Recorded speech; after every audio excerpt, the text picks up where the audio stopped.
Rated M for mature.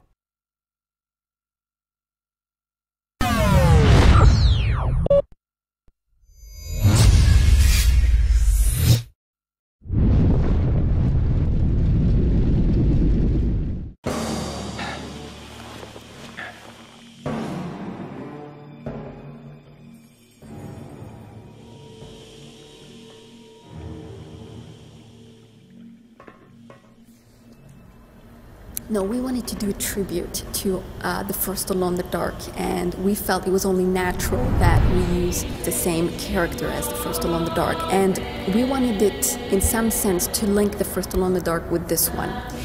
But at the same time, have an Edward Carnby that is more modern and more adapted to today's gamers' tastes. Carnby is the link with the first Alone in the Dark, and we don't want to break this link. Edward was, you know, he's Brad Pitt. He's the star, so you know you can't mess with the star. But he has a mission to accomplish. He's also dealing with questions that he needs answered, and he may not get those answers, or they may not be answers he likes or wants to hear. My God, who the hell am I? We say, okay, it's the same guy, he has the same age, so why? We say, oh, it's interesting because it's our first narrative plot to solve. Carnby will be meeting different people in the story, and each one will have its own unique role to play in the story. The first person he will meet will be strange guys who just want to get rid of him straight off when he wakes up. And at the same time, there's another person who's calling him. Edward, who said you could talk? This character is Theophile, and he will play the role of bringing him the information on his past and why he's in the state he is today. I'm sorry, Edward. The ritual was so hard on your psyche. A large part of your memories have been sacrificed in the process. Crowley is the one behind this chaos. What I think I did is try to give the secondary characters as much of dialogue muscle as they could, and as many of their moments as I could allow them. In other words, not make Edward always be the play guy. That everything had to feed off him in order to propel the story.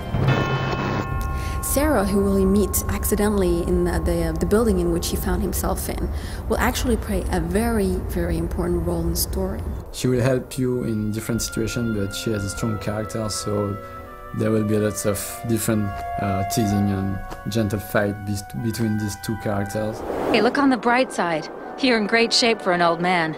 Forgive me for not laughing. My dentures would fall out. You know, you don't want Sarah to be this young lady who's always like screaming for help. Look, we gotta go. You two coming? She is. I'm going to the museum. The hell I am. You think I'll be safe here? You know, you want Edward always to have the lead and you know, be the guy charging on the horse. But she's close by. And I think as the episodes evolved, she got stronger. Rather, I'll shoot you myself. Oh, you're a real sweetheart. Thanks, Doc. Stay safe. You know, is she like the girl in Indiana Jones who just screams through the whole 2 hours of the movie? Or is she somebody who can take control? And then you envision, well, if Edward weren't there, could she run the action? Could she run the table? And I think she could have, in her own way, in her own different way.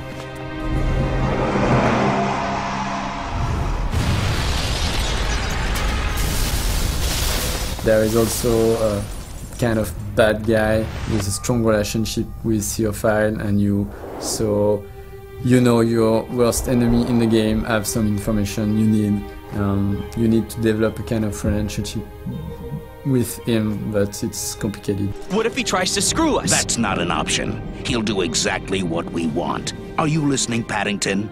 There's ways to torture a man that go far beyond the frail limits of flesh and bone. Obviously, they're looking for the same thing as you.